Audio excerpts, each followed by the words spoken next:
Et me revoilà pour presque la fin de la journée, en tout cas la dernière conférence au Grand Auditorium. Une conférence très intéressante et souvent très populaire. Et c'est booster le SEO de sa boutique en optimisant ses contenus et sa popularité justement. Et c'est avec Nicolas Mercatili, cofondateur de SEMJuice.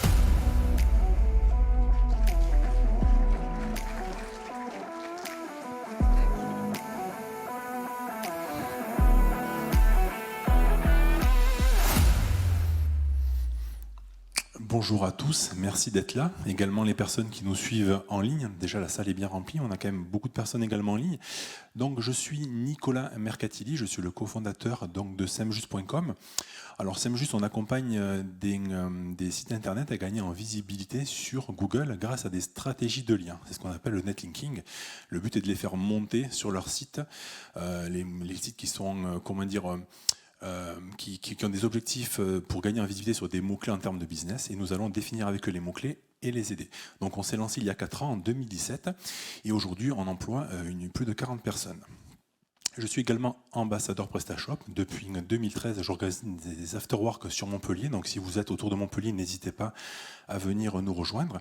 Je suis le fondateur également de WP Rank, qui propose 2 produits pour WordPress, et également ambassadeur SEMrush, qui est une solution marketing. On va débuter par quelques rappels. Alors toujours, on se dit qu'il faut avoir de la visibilité sur Google. Pourquoi Google? Simplement parce que 93% des recherches qui sont faites en France sont faites sur Google. Donc c'est le moteur de recherche qui est le plus utilisé, il domine totalement le marché, et il faut savoir que 91% des clics se font sur sa première page. Donc autant vous dire, si vous n'êtes pas sur la première page de Google, vous avez très peu de visibilité, et donc vous devez trouver des moyens pour y figurer. Et ces moyens-là, c'est le SEO. Et le SEO, ça se travaille de 2 façons. Donc on a illustré cela comme un arbre. Il faut savoir qu'il y a la structure du site, c'est les racines, c'est la terre, c'est ce sur quoi les bases reposent. Alors sur cette conférence, on ne va pas aborder la structure technique du site parce que ça serait quand même assez long à détailler tout ça. Et on part du principe que vous êtes tous sur PrestaShop, et PrestaShop est déjà une solution qui est assez bien conçue pour le SEO et la performance. Il faut bien sûr prendre un bon hébergement avec, mais voilà, on est tous sur PrestaShop, on a déjà une bonne base, une bonne structure. Le deuxième élément, ce sont les contenus. Les contenus, c'est ce qui vient pousser dans la SERP, dans les résultats de Google, mais ces contenus, ils ont besoin d'un sol solide, qui soit qualitatif.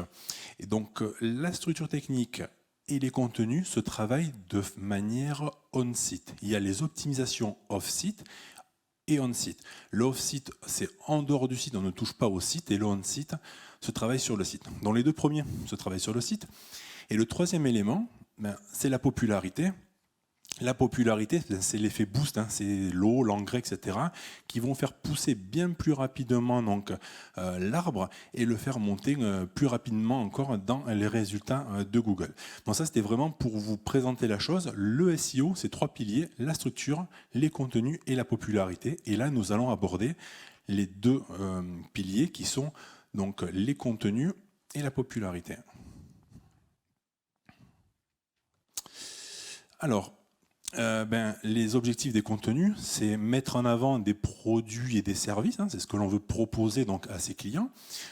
C'est également améliorer donc sa visibilité et son trafic Google. Le but, c'est d'avoir encore plus de visibilité sur Google et obtenir donc du trafic qualifié sur son site, et également développer sa notoriété.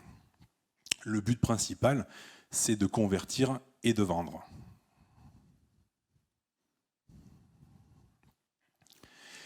Avant tout, donc, vous devez définir à qui vous parlez. Suivant la typologie de produits que l'on vend, on n'aura pas les mêmes personas, les buyers personas. Donc vous devez définir leur environnement, leur situation familiale, les revenus, situation professionnelle, les valeurs et leurs engagements, leurs besoins, les habitudes de consommation, les données géographiques, les centres d'intérêt, la personnalité de vos buyers persona, et également leur motivation à l'achat. Et une fois que vous avez défini tout ça, vous créez donc votre persona, votre client type, et ben, vous allez écrire pour lui. Par exemple, si je vends des produits pour les seniors, ben, je vais travailler mes personas de différentes façons. Je vais les vouvoyer, on aura un site qui sera un univers plus aéré, plus visible, etc. Si j'ai une audience qui est plus jeune, ben là, je vais les tutoyer, je vais avoir quelque chose un petit peu plus dynamique, etc. Donc il faut vraiment cibler votre audience. Après, vous devez raconter votre histoire. Vous devez vous faire connaître et vous devez humaniser la relation avec votre audience. Donc vous devez définir qui vous êtes déjà vous, votre positionnement et également vos points forts face à la concurrence. Et vous devez donc conserver une veille constante sur vos concurrents. Que font vos concurrents pour se rendre visibles et comment eux ont tourné la chose. Raconter son histoire, je dis toujours, on arrive sur une boutique e-commerce et souvent, si on n'arrive pas à se projeter un peu à qui on va acheter, qu'est-ce qui est derrière le site internet, souvent ça peut rebuter un petit peu l'achat. Alors que dès que l'on va humaniser la relation, montrer qui est derrière, jouer vraiment avec du storytelling, ça va clairement plus facilement transformer. Ensuite, il faut choisir donc ces mots-clés. Ça, c'est l'étape la plus importante. C'est de là que va démarrer votre stratégie SEO. Donc là, je vous ai mis une capture d'un outil qui s'appelle SEMrush. La première possibilité est de trouver des opportunités de mots-clés. Donc je vais utiliser, c'est l'outil qui s'appelle Keyword Magic Tool. On va regarder les requêtes qui sont recherchées et qui intègrent nos mots-clés. C'est-à-dire, je prends mon mot-clé, je vends une typologie de produit, je vais taper mon produit dedans, et ça va me donner toutes les requêtes que viennent taper les internautes pour trouver ce mot-clé-là. Donc ça va vous donner des idées de mots-clés qui seront très pertinentes. Ce sont les mots-clés associés. Sur cet exemple, j'ai pris je ne sais pas si vous le voyez bien, j'ai pris donc, un exemple avec la requête shampoing bio. Keyword Magic Tool me donne un exemple avec shampoing bio solide. Donc ici, on ira positionner un produit qui serait associé au shampoing bio, mais qui serait solide. On a également meilleur shampoing bio. Donc là, ici, par rapport à cette requête-là qui est recherchée, il y a beaucoup de personnes qui vont chercher meilleur shampoing bio donc dans Google. Là, on va essayer de leur proposer un comparatif. On peut faire un comparatif et mettre en avant ces produits. Un comparatif qu'avec ces produits ou avec des produits concurrents également. Le but est de vraiment répondre aux intentions de recherche. Donc, qu'est-ce que tapent les internautes pour justement trouver mon produit. Après, la deuxième méthode, c'est analyser la concurrence. Si vous avez identifié donc, des sites concurrents qui sont positionnés sur des mêmes mots-clés que vous, vous pouvez prendre un outil comme ça, SEMrush, qui va vous détailler un petit peu comment ils sont référencés, quels mots-clés ils utilisent, quelles sont leurs pages les plus positionnées. Et vous allez pouvoir vous rendre compte que vous avez peut-être certains mots-clés qu'eux utilisent, où ils sont très bien positionnés dessus, ils ont beaucoup de visibilité, et ces mots-clés-là, vous ne les avez pas.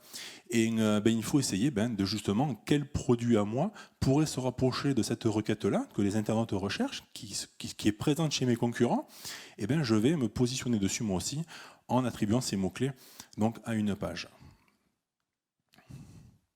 Donc il faut donc trouver les mots-clés qui auront un maximum de chances de convertir. Le but, c'est d'avoir des mots-clés qui sont recherchés, qui convertissent et qui correspondent à ce que vous avez au catalogue. Il faut bien se poser les bonnes questions. Est-ce que ces mots-clés ont des chances de rapporter du business? Il y a des mots-clés qui seront plus générateurs de business que d'autres. Et ces mots-clés, une fois que vous les avez définis, vous avez deux possibilités. Ou on les associe à une page déjà existante. J'ai une page qui est déjà assez proche de la requête, donc je vais l'associer à cette page-là et je vais modifier mon contenu, ma balise titre, pour justement arriver à mieux me positionner sur cette requête-là. Ou carrément, je n'ai pas de page qui correspond, je crée une nouvelle page. Ça peut être une fiche produit, ça peut être un article de blog, et je vais viser cette requête. Il faut se dire que une requête ciblée égale une page égale un contenu optimisé. On essaie d'avoir une page par requête que l'on vient cibler. Et le but, c'est d'avoir des contenus qui soient les plus complet possible et si possible utiliser de la rédaction sémantiquement optimisée. Donc ça, on va le voir juste après. Le but, c'est de répondre à un champ lexical le plus large possible. Donc, on y est là. Là, je vous ai mis une capture d'un outil qui s'appelle Yotex Guru. Cet outil-là, vous allez lui donner une requête. Là, on a mis la requête chaussures en cuir noir. Et il va me donner tous les mots-clés associés à cette requête-là. Donc, pour Google, plus je vais utiliser les mots-clés présents sur cette fiche-là, et mieux il va me positionner sur la requête chaussures en cuir noir, parce qu'aujourd'hui, on ne vient plus répéter X fois un même mot-clé comme on le faisait auparavant, où on essaie un petit peu chaussures en cuir noir que l'on mettait dans le titre, dans le résumé, dans la description, sur les images photos, dans la balise titre, et puis on le répétait, on le répétait, on le répétait, on le répétait. C'est fini, arrêtez de faire ça. Maintenant, on parle de champ lexical. C'est beaucoup plus pertinent. On vient donner à Google des mots-clés qui sont associés au mot-clé principal. Donc il est clairement friand de ça, et ces pages-là se référencent bien mieux que ce que l'on pouvait faire auparavant. Ici également, je vous ai mis la longueur des contenus en fonction de la typologie de pages de contenu que vous pouvez proposer. Donc, ce qui va le mieux se référencer, clairement, ce sont les articles de blog. Le problème, c'est que le blog, c'est pas forcément une bonne porte d'entrée. C'est-à-dire, on va capter du trafic, se positionner sur des mots-clés grâce à des articles de blog, mais ils n'arrivent pas sur une page produit, ils ne sont pas là de suite pour acheter. Donc on utilise les articles de blog, mais il faut faire en sorte que les articles viennent mettre en avant rapidement vos produits pour envoyer vos clients directement à l'achat. Dans les articles de blog, pour bien se référencer, être pertinent, on est entre 800 à 2000 mots. Après, on a les fiches de prestation de services et tout ce qui est landing page. Là, on peut être entre 1000 à 2500 mots. Et les fiches produits, celles qui nous intéressent également, 300 à 800 mots. Donc, quand je mets 300 mots, j'ai toujours des marchands qui me disent « Mais 300 mots, Nicolas, c'est pas possible. Je vends des vis en laiton. Comment je peux mettre 300 mots sur une vis en laiton ?» Effectivement, il y a certains cas où ça sera difficile pour vous de générer autant de contenu. Mais il faut savoir, voilà, le contenu, c'est vraiment ce qu'on donne à manger à Google et il faut absolument lui donner à manger avec du contenu unique et pertinent. Donc une fiche produit, essayez toujours d'avoir au moins 300 mots. 300 mots, c'est le minimum pour donner à manger à Google et que ça soit un minimum pertinent. Et si on a de la matière à écrire, etc., on peut aller jusqu'à 800 mots. Donc attention aussi, si vous distribuez des produits grandement vendus sur le web, ne faites pas des copier-coller d'un site concurrent ou du fournisseur. Essayez d'avoir des contenus qui soient uniques sur le web, car clairement, des contenus qui sont dupliqués d'ailleurs ne se positionneront pas, et je vois souvent ce problème-là, où les marchands ne s'embêtent pas et copie-collent des contenus d'ailleurs. Après, vous avez les guides. Les guides, là, on peut aller à 2000 à 4000 mots. On va faire un guide vraiment le plus complet possible pour décrire un produit, un comparatif, etc. On a les pages catégories. Les pages catégories, elles sont souvent négligées, mais ce sont des super pages d'atterrissage. Une page catégorie, on peut lui intégrer du texte en haut, au-dessus des produits. On peut lui intégrer du texte en dessous, sous les produits également. Et on peut se positionner sur une typologie, une famille de produits. Et les pages catégories, ce sont des pages qui vont durer dans le temps. Autant vos produits, ils peuvent venir et partir suivant les stocks que vous avez et puis les versions, etc. Tout ça. Les pages catégories, elles vont rester. Donc c'est des pages que vous allez référencer, mais que vous allez garder pendant très longtemps. Donc investissez du temps et du contenu sur ces pages-là. La page d'accueil, elle est souvent négligée. C'est la page qui est la plus importante en termes de SEO parce que c'est la porte d'entrée de votre site. Et quand on fait un lien vers votre site, c'est la page d'accueil qui le reçoit le plus souvent. Et si on n'a pas de contenu sur la page d'accueil, ça vient un petit peu pénaliser donc votre site parce que le poids des liens qui arrivent vers la page d'accueil, ça aura moins d'impact que si vous avez des mots qui sont présents, du contenu présent sur la page d'accueil. Les cas clients en retour d'expérience, très bien aussi, n'hésitez pas à en mettre. Et les interviews, vous pouvez également intégrer des interviews qui seraient en vidéo, mais qui seraient transcrites également derrière. Voilà, je vous ai tout dit pour cette slide-là. La longueur des contenus, donc j'ai pas mal de choses à vous dire. Il y a des contenus courts, des contenus longs. J'ai mis une barrière autour des 1000 mots. Il y a différents avantages et d'inconvénients au niveau des contenus courts ou des contenus lents. Pour les courts, les avantages, c'est qu'ils sont plus faciles à lire, à consommer. Ils demandent peu d'attention et d'engagement de la part de l'audience. Ils permettent également à ceux qui viennent lire rapidement de consommer votre contenu. Ils n'ont pas besoin d'y passer trop de temps. L'inconvénient, c'est que c'est difficile d'aborder un sujet de manière approfondie si le contenu est court. On peut facilement devenir aussi formel, ce qui peut rebuter l'audience. On ne va pas rentrer dans le sujet assez en profondeur et ça peut rebuter un peu certaines personnes. Les contenus longs, eux, par contre, l'avantage, c'est qu'ils vont avoir plus de mots positionnés. Plus on donne à manger à Google, plus on aura de mots qui vont se positionner. Donc, on va être mieux classé sur les moteurs de recherche avec des contenus qui seront longs. Il y a également plus d'expertise qui est transmise parce qu'on rentre plus en profondeur dans un sujet.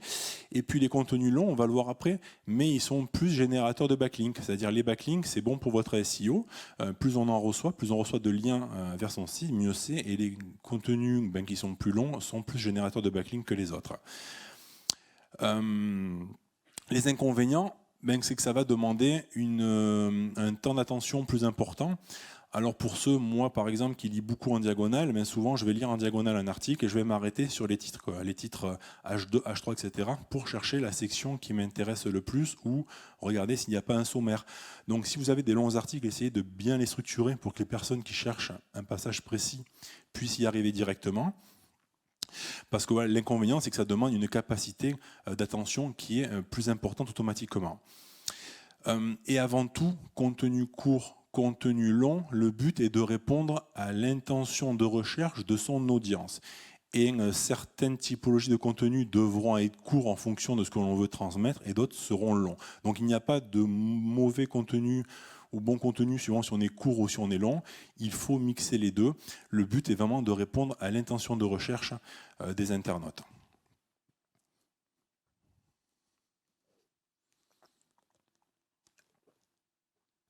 Comme je vous l'ai dit, plus un article est long et plus il est générateur de backlinks. Donc les backlinks sont les liens retour, on va l'aborder après. Donc c'est du bonus pour votre référencement. Donc voilà, plus les articles seront longs et complets et plus ils vont générer de liens. Et les liens, c'est bon pour votre SEO. Et également, on le voit ici qu'entre 1000 à 2000 mots, c'est le meilleur compromis pour obtenir des partages sociaux également. Alors ce n'est pas trop court pour être assez complet, pas trop long pour ne pas en décourager certains. Et les partages sociaux sont également un très bon signal. Google, il voit justement l'écosystème qu'il y a autour des réseaux sociaux et en relation avec votre site. Et c'est bon pour vous de voir qu'il y a du bruit sur des réseaux sociaux et des liens qui arrivent à partir des réseaux sociaux, des partages. La duplication de contenu, donc ça c'est un vrai fléau. Tout à l'heure je vous ai parlé justement de fiches produits, si vous avez des fiches produits qui sont identiques à d'autres sites. Donc on peut avoir de la duplication en interne et en externe. En interne, ça va être des produits trop proches. Vous avez des produits qui sont vraiment très proches et ces produits-là vont avoir un contenu vraiment trop proche et ce n'est pas forcément bon. Et vous pouvez également aussi avoir des catégories qui seraient trop proches. Alors pour les catégories, il faut utiliser la navigation à facettes et vous avez un super module pour ça qui s'appelle Advanced Search 4 pour PrestaShop qui est vendu sur la Dons. C'est le module que j'utilise et qui permet vraiment de limiter le nombre de catégories mais en laissant une UX pertinente aux clients pour qu'ils puissent trouver les produits qu'ils cherchent sur leur site.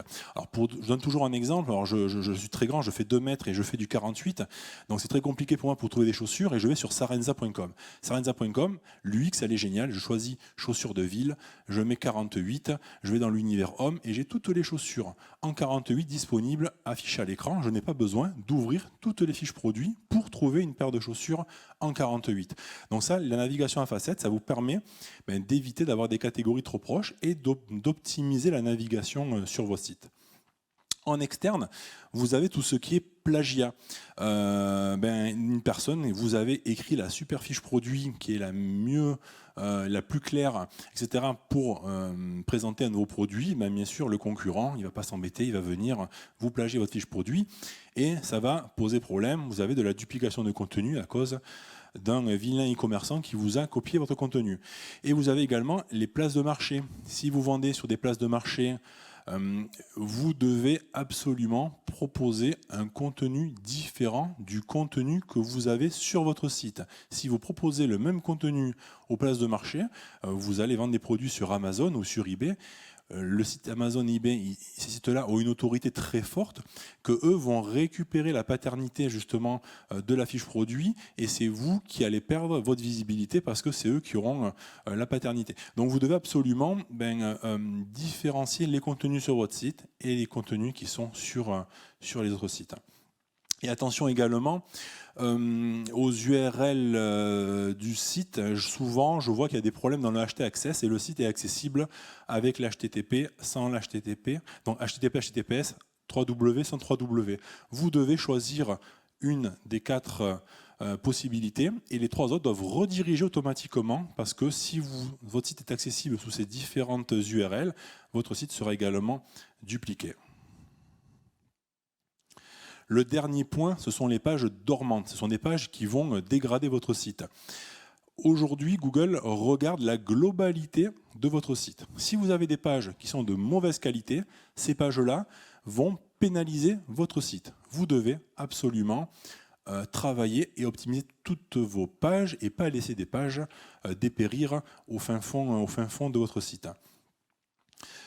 Ces pages-là, souvent, elles ne sont pas optimisées en termes de SEO, elles n'ont pas de contenu, elles n'ont pas une balise titre optimisée, elles ne reçoivent pas de liens, elles ne sont pas forcément maillées par le site et elles sont un petit peu loin. Donc pour les détecter, vous pouvez regarder dans Google Analytics qui va vous donner un petit peu les pages, vous listez les pages qui ne génèrent pas de trafic. Vous pouvez également regarder quelles pages ne se positionnent pas. Vous avez des outils SEO qui vous permettent de voir quelles sont vos pages positionnées et quelles sont les pages qui ne sont pas positionnées. Et vous avez un outil qui vous facilite la chose, c'est My Ranking Metrics, qui permet de détecter les pages zombies. Ils appellent ça les pages zombies, et il va vous lister automatiquement toutes les pages qui sont problématiques sur votre site. C'est le plus simple à utiliser. Et ces pages-là, il y a différentes possibilités. Qu'est-ce qu'on fait de ces pages-là ? La première chose, on essaie d'en sauver un maximum. On va optimiser ces pages-là, mettre une balise titre pertinente, enrichir avec du contenu, la mailler depuis une page qui est beaucoup plus visible sur le site, parce que cette page, peut-être qu'elle était trop profonde sur le site, donc il faut la ramener un petit peu plus proche. Et si vraiment on ne peut pas, on va supprimer cette page ou la fusionner avec une autre.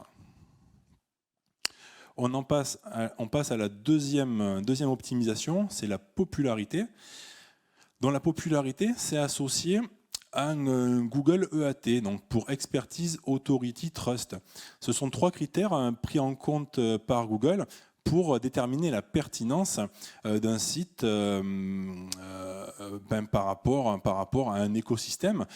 Donc on a le E, c'est l'expertise. Google estime que vous devez être fiable et un expert dans votre domaine. L'autorité, c'est vous devez recevoir des liens en provenance de sites de qualité et influents dans votre milieu. Et le trust, donc la crédibilité, là, c'est tout ce qui va rassurer vos visiteurs. Vous devez être digne de confiance. Cet algorithme est arrivé il y a quelques années, il y a 3 ans, et il a changé beaucoup de choses. Aujourd'hui, Google ne regarde pas forcément que votre site. Avant, c'était vraiment l'optimisation on-site qui avait beaucoup de poids. Maintenant, il est capable de voir l'écosystème, tout ce qu'il y a autour de votre site, et savoir si vous êtes important ou pas. Donc l'expertise vient principalement avec la qualité de vos contenus, c'est-à-dire vous devez créer des contenus qui vont plaire à Google, mais aussi à vos visiteurs. On n'écrit pas que pour Google. Il faut prendre en compte l'intention de recherche aussi avant de commencer à écrire. Que va taper mon client idéal, mon buyer persona qu'on a vu tout à l'heure, et quelle réponse attend-il à cela ? Et vous allez structurer vos contenus correctement, mettre en évidence des éléments qui seront importants. Vous pouvez utiliser du gras, des listes à puces, des tableaux récapitulatifs. Google en est vraiment friand, donc ça principalement dans vos articles de blog, et ça vous allez retrouver vos pages positionnées dans les positions 0. Ce sont des positions sur Google au-dessus des positions naturelles, au-dessus de la position 1. Donc comment améliorer son autorité ? Donc l'autorité, ça vient dépendre du profil de lien. Donc là, je vous ai fait un petit schéma pour vous représenter cela. Donc en bleu, vous avez votre site internet avec la page d'accueil, les catégories et les produits. Et on voit qu'autour, on reçoit des liens. Donc on reçoit principalement des liens vers la page d'accueil, parce que quand je parle d'un site, d'une marque, je fais un lien vers la page d'accueil. Mais on peut aussi recevoir des liens vers une page catégorie, vers un produit, parce que on est sur un forum ou ailleurs, etc. On vient parler d'un produit, on fait un lien vers ce produit-là. Donc les liens, ça vient de transmettre du jus. Le jus que vous allez récupérer d'un site internet qui vous fait un lien, ce jus-là, il arrive sur votre site et il va pousser la page qui reçoit le lien. Donc il y a une notion à avoir en tête également, c'est de maillage interne. Et ce qu'il faut surtout éviter sur votre site e-commerce, et peut-être beaucoup d'entre vous l'utilisent, ce sont les méga menus. Les méga menus, ce sont ces gros menus qui s'ouvrent avec tous les liens vers toutes les sections du site. Ça vient complètement diluer le jus que vous recevez. Et il faut justement limiter le nombre de liens sur les différentes pages pour envoyer le jus. Ce jus que l'on reçoit, il faut le faire circuler vers les pages les plus importantes. La page qui reçoit le plus de jus, c'est la page d'accueil.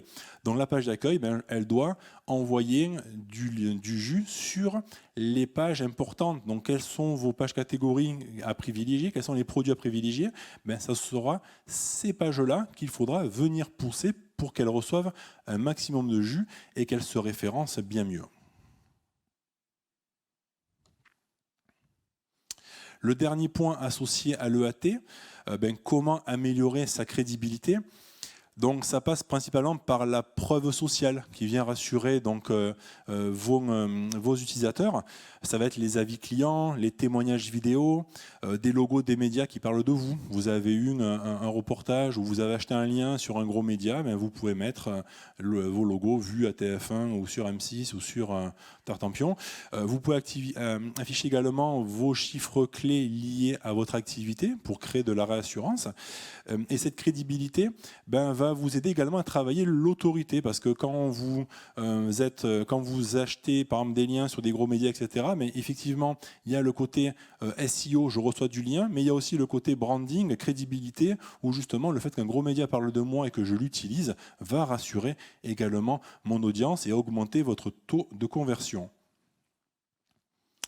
Donc pourquoi les stratégies de lien ont-elles beaucoup d'importance ?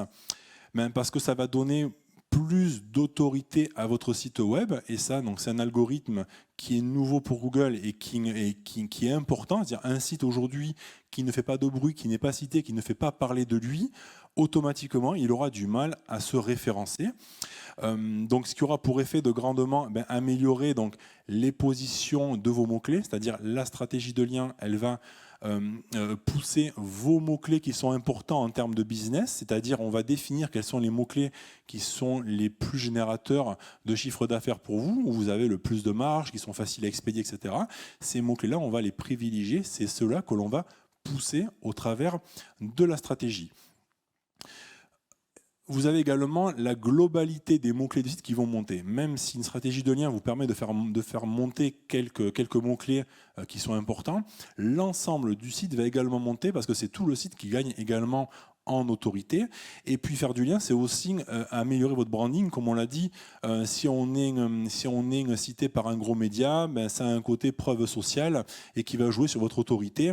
Et ça va rassurer vos visiteurs et booster également votre conversion. Donc tous les liens ne se valent pas. Donc le lien, souvent on l'appelle backlink, j'ai mis backlink sur ma slide. Tous les liens ne se valent pas. Un lien, ça fonctionne comme une recommandation. Si par exemple vous avez une personne respectable et influente dans votre secteur d'activité et qu'elle parle de vous, ça donne une belle image. Si au contraire vous êtes cité par quelqu'un qui est peu recommandable et qui n'a pas forcément bonne réputation, c'est votre réputation à vous qui va également prendre un coup. Donc c'est pour ça que tous les liens ne se valent pas. Ce n'est pas la course aux liens. On essaie d'avoir peu de liens, quelques liens, mais ils doivent être qualitatifs dans votre thématique et à partir de sites influents. Et surtout, ce qu'il faut, c'est avoir des... Hop, je vais un peu trop vite. Il faut avoir des liens qui soient dans la même thématique que vous. Vous vendez des chaussures, on essaie d'avoir des liens sur des sites de blogueuses de mode, sur des fabricants qui seraient associés à votre activité, sur différents sites qui ont un rapport avec votre thématique ou qui soient quand même assez connexes. Par exemple, des accessoires de piscine, je peux faire des liens sur des sites qui vont parler de jardin, de maison, d'extérieur, de loisirs, etc.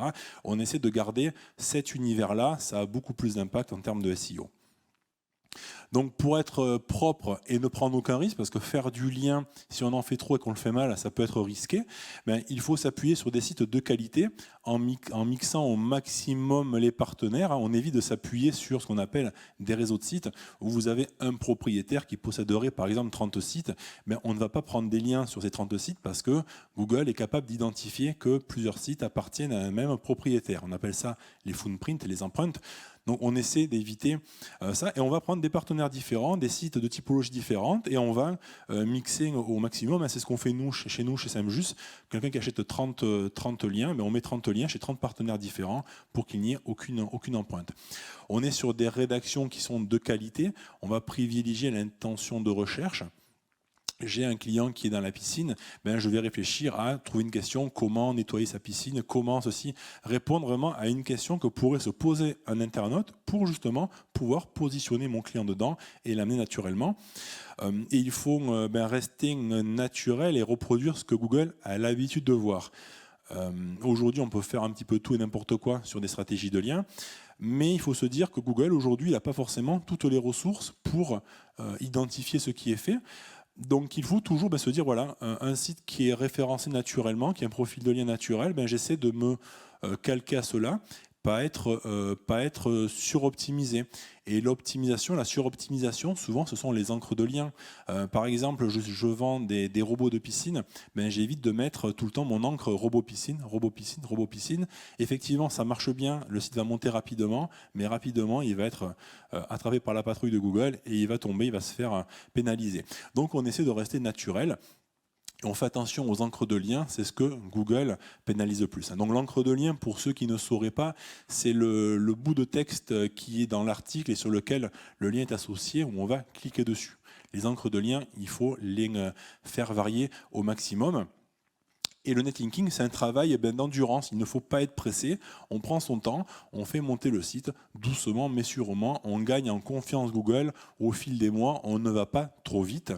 Et il faut également anticiper toutes les mises à jour de Google. Aujourd'hui, Google a un certain seuil de tolérance. Ce seuil va varier, va être restreint au fil des années. Le fait de rester naturel et de se fondre dans la masse en reproduisant ce qu'on a l'habitude de voir, ce que Google a l'habitude de voir, on ne prend aucun risque pour son site. Et le dernier point, ce sont les pages en erreur 404. Alors ça, pour ceux qui ont des boutiques PrestaShop, je le vois souvent. Il faut savoir que l'erreur 404, c'est un mauvais signal. Google, il avait indexé, référencé une de vos pages. Vous allez supprimer le produit de votre catalogue, il tombe sur une page en 404, c'est un mauvais signal, vous avez perdu la visibilité que la page avait.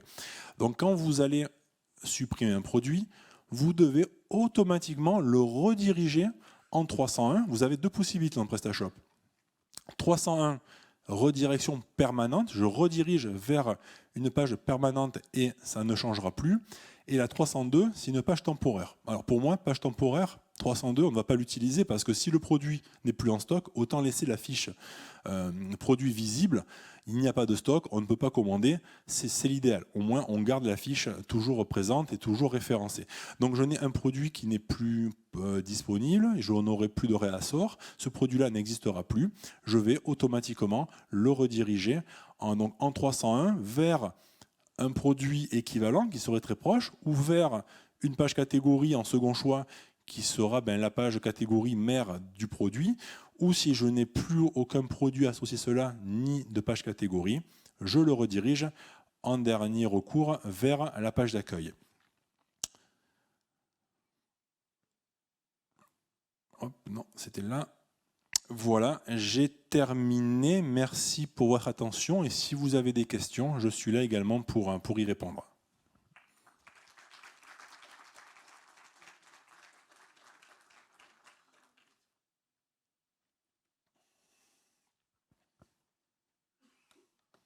Je ne vous vois pas. Si vous avez des questions, manifestez-vous. Ça peut être des questions sur les contenus, ce qu'on a pu aborder, des questions par rapport aux stratégies de lien. N'hésitez pas. Oui, j'ai une question là-bas.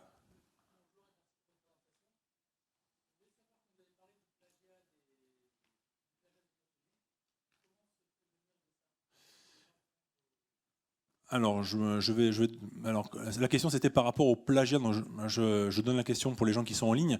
Le plagiat par rapport au contenu, pour s'en prémunir, ce qu'il faut, c'est contrôler de temps en temps, justement, s'il n'y a pas des contenus qui sont plagiés.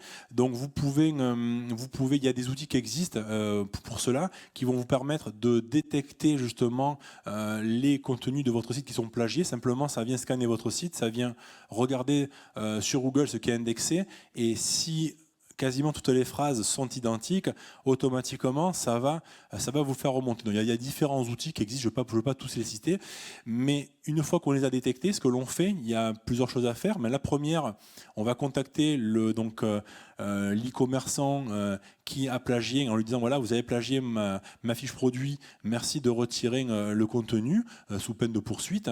Vous pouvez, s'il ne répond pas, lettre d'avocat, c'est le plus efficace.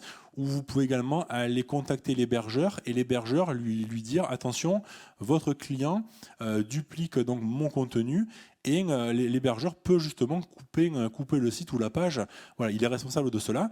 Et vous avez également sur Google les demandes DMCA, où vous allez demander à Google de désindexer la page de votre client. Donc souvent quand on fait un mail, ça suffit. En plus, vous êtes e-commerçant, très souvent, on fait un petit mail où on appelle. On dit voilà, vous m'avez plagié, vous n'avez pas le droit, c'est passible de poursuite. Donc merci de retirer rapidement ce contenu-là. Et ils vont le faire automatiquement souvent en fait. Voilà. Alors, spinner son propre contenu, le problème, c'est que vous n'allez pas à chaque fois faire un spin. Donc, le spin, c'est on va créer un master qui vient proposer une déclinaison du texte en jouant sur des mots assez proches, etc. Vous ne pouvez pas constamment, dès que quelqu'un vient plagier votre fiche produit, la réécrire ou la spinner, etc. Ça sera un travail incroyable. Le mieux, c'est de se prémunir un petit peu de ça en scannant son site et puis en allant automatiquement contacter les personnes. Mais bon, c'est pas à vous à modifier votre contenu parce qu'on vous l'a plagié. Hein. Une autre question ?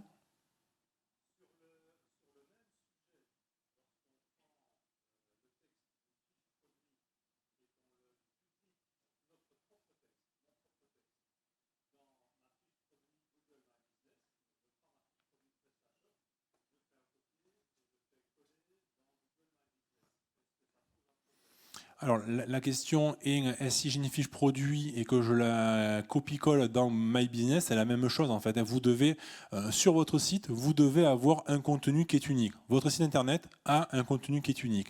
Après, si vous êtes présent sur My Business, vous êtes présent sur plusieurs places de marché, là, vous pouvez donner un deuxième contenu et donner le même à tout le monde, hein, vous vous en moquez. Hein, et toutes ces personnes-là vont utiliser Amazon, eBay, Google My Business, vont utiliser ce contenu-là qui sera différent. Mais effectivement, vous devez donner beaucoup d'amour au contenu que vous publiez sur votre site. C'est ceux qui sont les plus importants, qui ont le plus d'importance pour vous. Et pour les places de marché et autres, etc., voilà, vous vous cassez un petit peu moins la tête et vous allez nous proposer un contenu qui sera légèrement différent et pas forcément aussi bien travaillé. C'est vraiment pour alimenter une fiche produit sur un site qui n'est pas le vôtre. Une autre question ? Non, vous voulez à l'apéro, ça y est. Écoutez, merci à vous pour votre attention. Et si vous avez des questions, même par la suite, n'hésitez pas à me contacter.